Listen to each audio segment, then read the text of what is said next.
Today, let's listen to the story of Smriti, a leader and a change maker. Her achievements are a testament to her unwavering dedication to excellence. The prestigious Goldman Sachs 10,000 Women Entrepreneurs Scholarship stands out, recognizing a commitment to pushing boundaries in the field. But Smriti's ambitions extend far beyond the corporate world. A champion for social good, Smriti's heart beats for global cause. Her active involvement with Rotary International and various NGOs showcases her unwavering dedication to empowering women and protecting the environment. Her travels across 30 countries have fostered a global network built on a foundation of knowledge and compassion. Join me as we explore the life of this remarkable leader. Smriti's story is a powerful example how business acumen can intertwine with a deep desire to make a positive impact. Her life is a testament to the fact that true success isn't just measured in financial achievements, but in the positive change you create the world around us. So, Smriti ma'am, thank you so much for being part of Herald Women's Voice Club.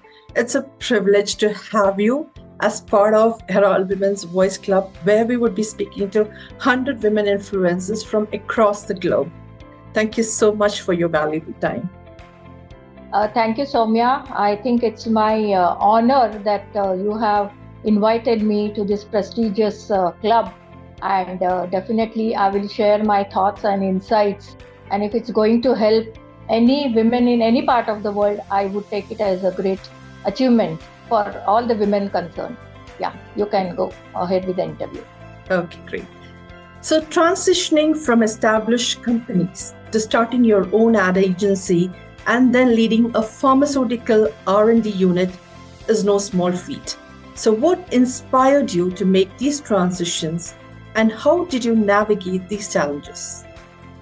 Yeah, I think I had this bug bitten while I was in the school, and I wanted to be my own boss, And maybe those days the word entrepreneur or entrepreneurship was not very much in the vogue.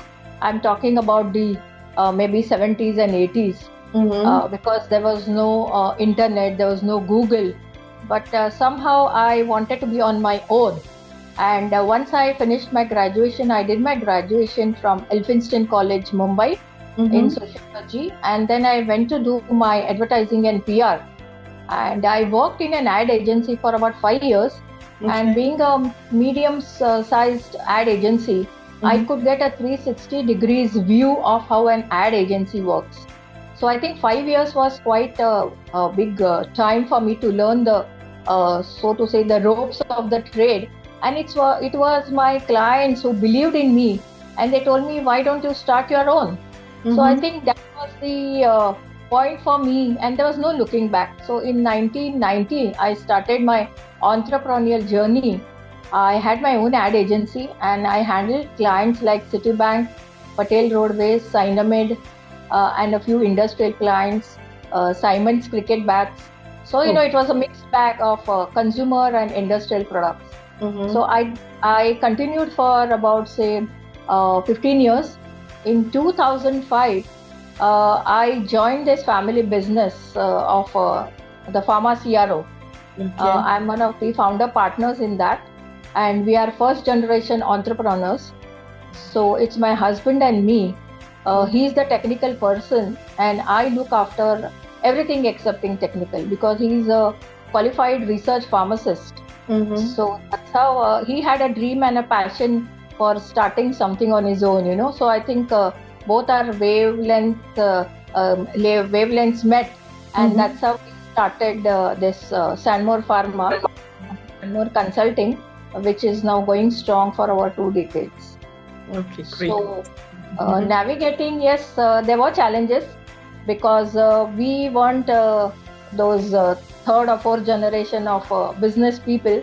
It was with our meager savings we started our own business. Yes, we had a lot of challenges. There were downs in the beginning, but anything which goes down has to come up. Come up, So yes. after certain teething issues, problems, we managed to sail over. But one thing I learned from this, that never throw in your hat so early. You have to be resilient, especially if it's your business or you're an entrepreneur. So I think navigating, yes, we had the challenges, but being a husband and wife team, wherever it was a synergy, which helped us complement each other. His strengths and my weaknesses, or the vice versa, put together, really helped us sail through. And yes, I'm proud to say that we are one of the leading pharma CROs in India, and we cater to the generic outsourcing needs of the pharma companies worldwide. Yeah. Okay. That's first. I think the first question is a good takeaway for the new generation. How to stick on to not just having a dream, not just sticking on to your dream, but accomplishing it and sailing through. I think that is a very good takeaway for the new generation. So, as a recipient of the Goldman Sachs 10,000 Women Entrepreneurs Scholarship and other notable awards, how do you believe these recognitions have impacted your career and vision? These awards, especially the 10,000 Global Goldman Sachs Award, I got it in 2013. It was, there was a great gap, or a big gap, after my college, after leaving my college and getting this kind of an award, because there was a just small ad in the newspapers, and then I thought to myself, should I apply, should I not? And it's my family who supported me and literally pushed me, Mummy, you can do it. And yes, it was not an easy cakewalk, because we had to make presentations on a project. There were 2-3 rounds, and then interviews, and that's how we got selected. So yes, it was very fulfilling, and we did it through ISB Hyderabad. And the takeaway I would say is, I met a lot of women entrepreneurs in different stages of their entrepreneurial journey. Some were startups, some were in their mid career, some had already, like me, who had, sort of gone over the hill. So it was a mixed bag, and the ideas were very nice and very innovative, because in 2013 there was one candidate who had her dial a meal, from the train. So that was something very new to me, because you could order your meal when your train was, running from station to station, and at a particular station they would bring your food which was ordered. So I think this was a very innovative concept. Of course, now in the days of Zomato and Swiggy, this would seem a little outdated. But yes, I would hats off to that lady who thought of this concept those days, So networking was one good thing we did. And yes, ISB taught me so many things, especially the art of negotiating. It must be a win-win situation for both the parties, like a customer and the vendor or the opposite side. So then you can flourish in your business or in any task in any organization. So I think that was a key takeaway. And one more thing I would definitely give credit to ISB was, I think we women always fall a little behind when it comes to finances. We are scared to manage finances.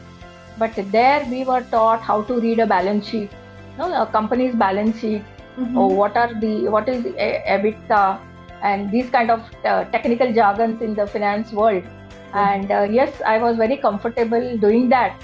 And thanks to this kind of maybe training, that I could also be on the board of directors of one of the leading cooperative banks in India. So I was invited in 2013 as the first lady member to be on the board of the 115-year-old bank in India. So I think that was a creditable thing. And thanks to ISB for giving me that opportunity to know the finance side of any organization. And I think that really helped me in my own business journey, because I was shying away from handling finances. But after that, it really boosted my confidence. And now it's, besides technical, I handle even the compliances. How strict our government is. We have to adhere to these compliances year on year. So it's me who handles all these compliances. So I think these awards also sort of are impetus to you. Of course, yes. Yeah. Because once you get the award, you feel, yes, I am capable of doing something better. So you must learn, and you should rather compete with yourself rather than your maybe friends or peers or your business competitors. So I think that really brought me up in my level in my career, so to say. And I think there was no looking back after this. So I have bagged a lot of awards, as you are aware. Yes, of course, ma'am. Yes. Yeah.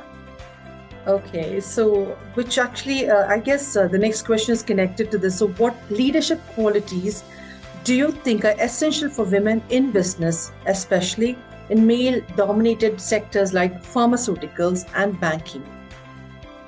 These days I don't see it's any male dominated anymore, so the gender discrimination has really gone away, because there are many big names in the pharma or the banking or the finance sectors which which are being led by women. For example, Swati Piramal is heading Piramal Pharma, or in the pharma sector you have so many women who have been leading the finance companies or banks, so to say. So I think, I don't believe in this, competition with the male colleagues or something. So we are on par, I would say equality. And maybe in some organization it may be prevalent. This is my personal opinion and view.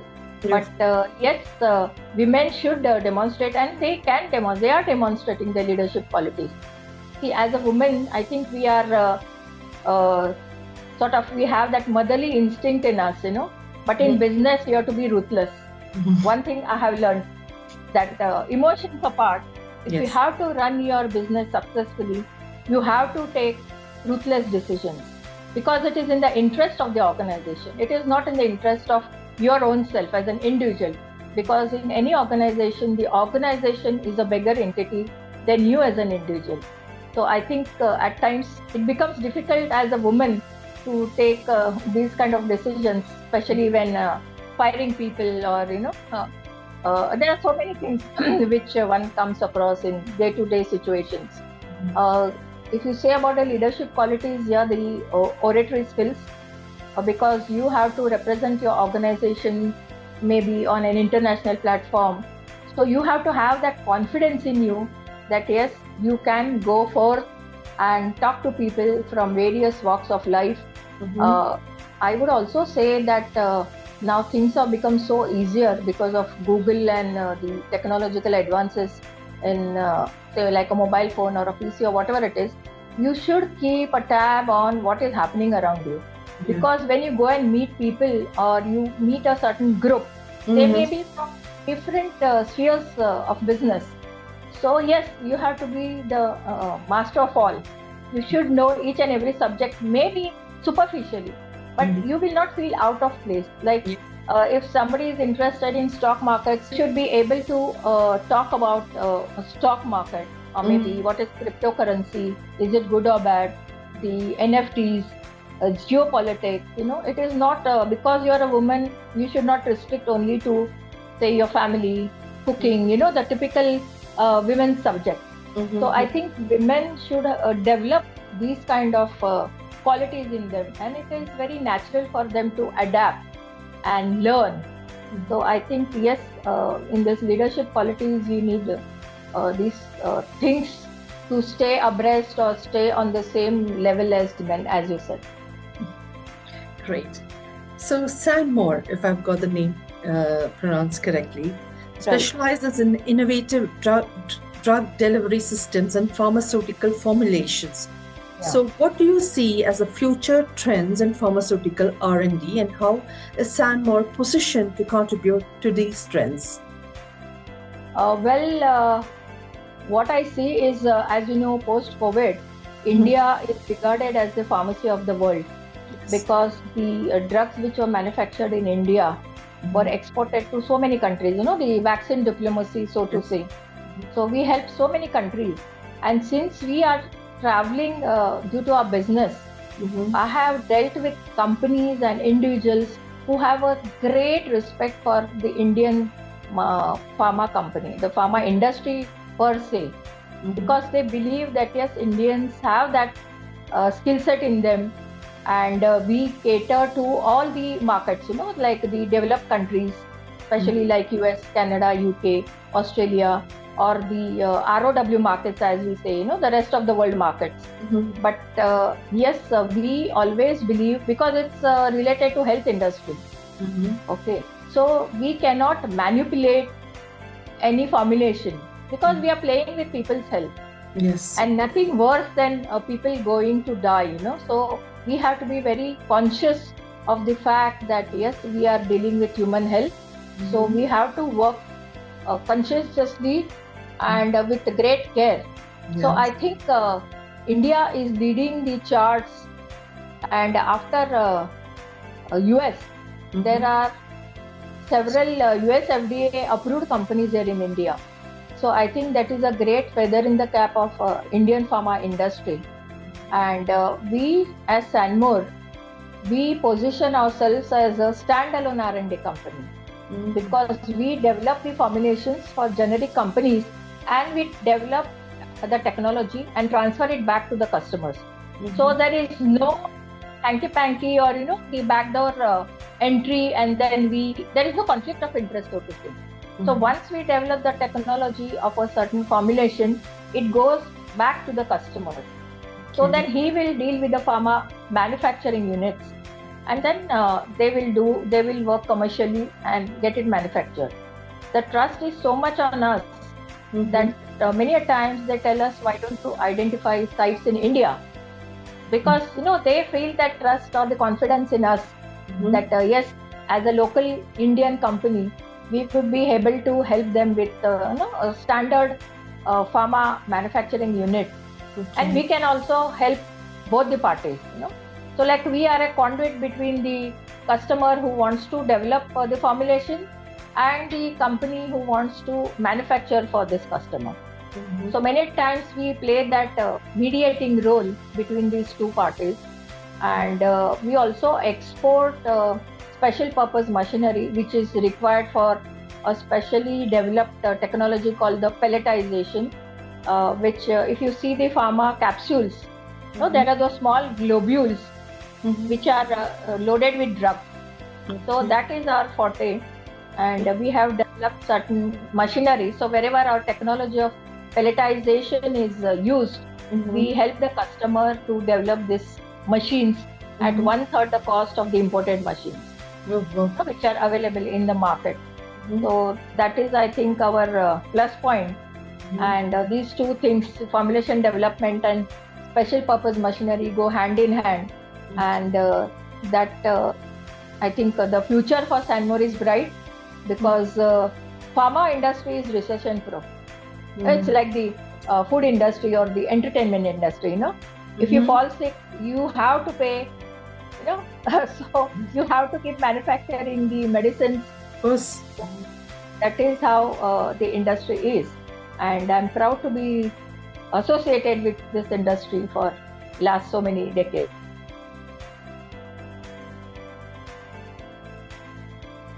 Okay. Yeah. So, ma'am, your involvement with Rotary International and various NGOs highlights a strong commitment to social causes. What drives your passion for these initiatives, and how do you balance them with your professional responsibilities? How do I balance is a very important question. I think Yes. I am very passionate about working for the community at large. See, Mhm. after coming out of college, I was a member of JC's International during my college days. Mhm. And because it is also a similar organization to Rotary. Yeah. And after that, work took me around everywhere. I didn't have time. But after some time, I thought, yes, we have to take out time for ourselves. And I enjoyed working for the community, helping people, networking. So I think this Rotary, I'm associated with Rotary International for last more than 20 years. And I've handled all the avenues, as we say in Rotary International. Currently, I'm handling the youth exchange program where we get students from across the globe. We host them for a year in different families to get a flavor of different cultures here in India. And then after 1 year, they go back to their country. So similarly, our children go out, stay there. So I'm in charge of this program for the last maybe 15 odd years. Also, I'm now looking after the peace and conflict studies for peace fellows, what we call in Rotary. Rotary doesn't have universities, but we have tied up with certain universities across the globe. So this is a fully funded program by Rotary Foundation. So we identify candidates who are in this area of conflict and they want to harbor peace, like police, army personnel, NGOs, journalists, who are always in the midst of conflict zones, so to say. So we identify candidates and then I sort of endorse their applications, and then once they come through this interviews and all, they are fully funded and they undertake this course for about say 15 to 24 months. It's a MS or a master's degree course across the globe. So I think I have this passion in me of doing good in the world. I mean, that is the Rotary motto, doing good in the world. So yes, I definitely take time. I balance my work at home, my professional front, and then I'm very active in Rotary. And I have held all positions in Rotary, So I'm in the sort of in the district, so to say, outside the club. So I was a club president in 2006-07. And after that, I also went to Sri Lanka as a group study exchange team leader with 4 non-Rotarians. And we stayed there for a month in Sri Lanka in various families to get to know their culture and sort of exchange our culture with them. So it was a very eye-opening experience for me. I have friends till now, though we went in 2008. Till now we are friends. So whenever we go there or they come here to India, we keep meeting each other. So that's how it is. And yes, I'm also associated with NGOs who work for victims of human trafficking. So there's an intervention center here in Mumbai, in Thane. And I also am advisor to them. Also, I advise to 2-3 NGOs who are into the space of this mentally challenged children. So there are various organizations which I'm associated with besides Rotary, and I really enjoy. Wow, that's awesome, ma'am. Because to give your time when people say they don't have time to, especially like human trafficking and mentally challenged children, it's like, oh my God, it's like something which even I can't think of, like how you are dedicating all this. Like really, it's a real wow for us. Yeah, and it's a very satisfying experience. Yeah. So can you share a success story from your efforts in women's empowerment, financial inclusion, or health initiatives that you found particularly rewarding? Well, yes, through my maybe Rotary or even personally, what I do is we find these kind of people in our own backyard, maybe our maids or helpers who come home. See, they don't know about finances, right? Because what they believe is, whatever they earn, they will go and hand it over to a husband.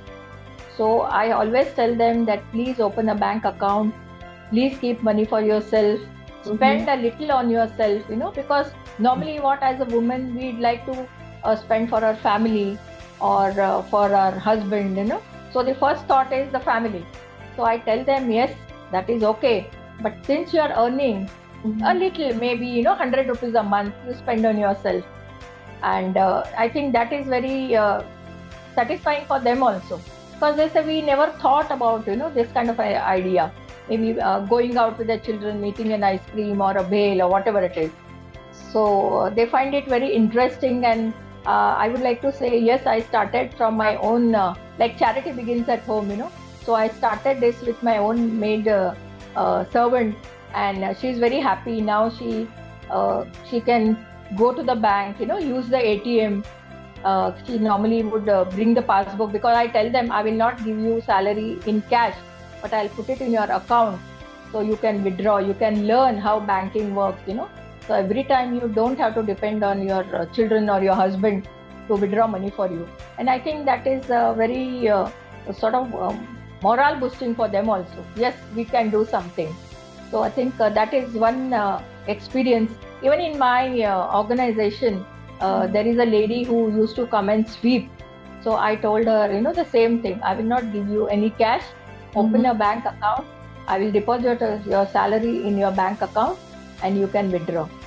So, these are two personal examples.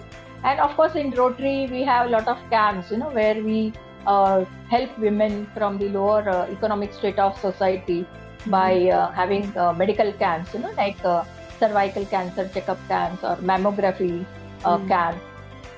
These kind of things go on very regularly. So I'm always a part wherever there's women empowerment things, which come for me. So I think, yes, that is very satisfying when you see that someone from level A, rises a bit, a notch up. So that is very satisfying. And I think women, as we should help our own fraternity. Very true.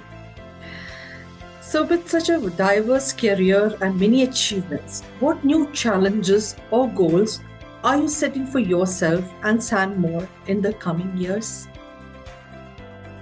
I would say the goals would be, yes, we are expanding on our professional front. We are catering to so many countries, but there are a lot of other areas we have to go to, like we are already into CSI countries, the Baltic countries, of course, the US, UK, Canada. But some countries like Eastern Europe and all, still we have not touched. And we would definitely like to go and work there also. So that is also in our wish list. And personally, I would feel, yes, health, because I think as age progresses, we grow older rather than becoming younger. So I think if you want to achieve so many things in life, you should also take good care of your health. So that is now, my priorities have changed. So now, yes, I have to take good care of my health to keep me going. And I'm taking steps to see that, I'm in pink of my health. So that is my personal goal. And of course, I have my own hobbies which keep me busy. That's basic. Next question. Excuse me. So besides singing, do you have any other hobbies or interests that you're passionate about? And how do you find time for these activities? Because you're already busy alongside your other activities. Yeah, singing, I was very interested, but I never took it as a career or something. But thanks to COVID, that was one positive aspect of COVID, sitting at home during the lockdown. This mule thing was coming up. So both of us, me and my husband, started singing, So yes, so we have sort of ignited that passion in us, and really it's a stress buster, singing. It is like meditation for me, because you just concentrate on when you sing, you get into the skin of the song, the mood of the song, and you forget everything around you. So I think that is one way of forgetting your worries and tensions which you have had throughout the day, carrying it at home. So, and second thing is cooking. I love cooking. So it is I think every woman loves to cook and feed her family. So that is also one of my hobbies, I would say. So and I'm a foodie. So whenever we go out, we travel to different countries, as I told you. So it's not that we'll go hunting for Indian food, but if we have to try out the local cuisine. Yes. So I think that is one of the part of the culture, So that is my passion, like cooking, eating. Like I'm a foodie, so I like to try new dishes. And so singing, of course. Which is your recent recipe? I would not say recent, but thanks to YouTube these days, Earlier we used to have the cookbooks, the grandmas or the moms cook. Now it is at your fingertip. So just put the mobile on your cooking top and then check up the recipes and do whatever you like. Sometimes yes, it's a disaster, but yes, it's okay. But But it's enjoyable. Yeah, I love to cook also. lovely. So, could you walk us through a typical day in your life? How do you balance your demanding professional schedule with personal time and self care?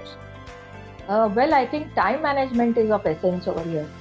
Like, say for the next day, you have a couple of meetings, you have some errands to do, your personal errands. So I think the previous day, maybe you can jot down, what is in the list of priorities, like what is urgent, what is important. So I think time management and making notes is very important. So as I sort of wake up in the morning, have maybe 5-10 minutes of meditation, and then finish my daily chores and all, getting to do breakfast, then prepare lunch, because normally we carry our own lunch boxes, to office. So, and both my children are out now, they are grown up and both are settled outside India. So it's only two of us, so the family is only two of us. Only whenever they come for vacations, yes, it's family time. But whenever they are here, yes, I would like to prepare whatever they are missing in their countries. Yeah, of the, course. the traditional homemade food. So that is how when my day starts in the company, get meeting throughout the day. Then in the evening when we come back, sometimes we have the Rotary meetings once in a week, maybe Rotary projects. So somehow I manage the time. I think so. Time management is very important for any women. And again, the priorities, like I said, which is urgent and important, that grid which we normally make, and maybe a whiteboard in your kitchen, whatever you want to make a note, like you have in office. So also at home really helps you, so you'll not forget and waste time hunting for things. So I don't have this, I wanted to prepare one recipe, but I forgot. So it's not something like that. So I think yes, it's a balance between a professional career-oriented woman and a typical homemaker. So I think we have to do the sort of tightrope walk. But yes, it's very satisfying at the end of the day. Okay, great. So, as an avid animal lover, do you have pets of your own, or do you contribute how do they contribute to your life and well-being? Well, I don't have pets because I feel that, living in an apartment, you are restricting their life, because they're supposed to be in the open, If you had an independent house, yes, definitely I would have had. But in Mumbai, it is very difficult to have a pet in your apartment. So I don't have pets at home. But in between, like about a couple of years back, I had a stray cat coming to my house, because normally cats choose their owners, as they say. Yes. So for 2-3 years, we had this stray cat, and we, as a family, we took good care of that cat. But unfortunately, it passed away, and that made me feel really bad. Emotionally, I was upset, because a pet is like a family member to you. Yes, I know. Yeah. So after that, I decided I will not keep any pet at home. And of course, in my lab, because we were on the ground floor, so we had cats coming, dogs coming, stray dogs and cats. So we used to feed them, and we contribute to a couple of NGOs, animal NGOs. Me personally, and both my kids, So wherever we find animals, either we buy some food for them or milk for them or whatever it is. In any small way we can help them. We definitely do. But I don't like to keep birds or animals, pets at home, because they have to be in their free space. That's what I believe. Okay. So, is there something you've always wanted to do or learn but haven't had the chance to yet? Well, there are two things which I regret not doing. One is swimming. Okay. I'm scared. And one is driving. Though have driving, the chaotic traffic on Mumbai roads, really puts me off. So I have, it's my dream or my wish in my coming life. That yes, I have to learn driving, and yeah, that's it. So these two things I miss and regret of not having done in this life. So, what is your favorite way to relax, unwind after a busy week? One is, of course, listening to music. Like I love the old Bollywood songs, maybe of the 50s till say 90s. Then going out for walks and maybe reading. But yeah, of course, of late because of podcasts and all, I have stopped reading.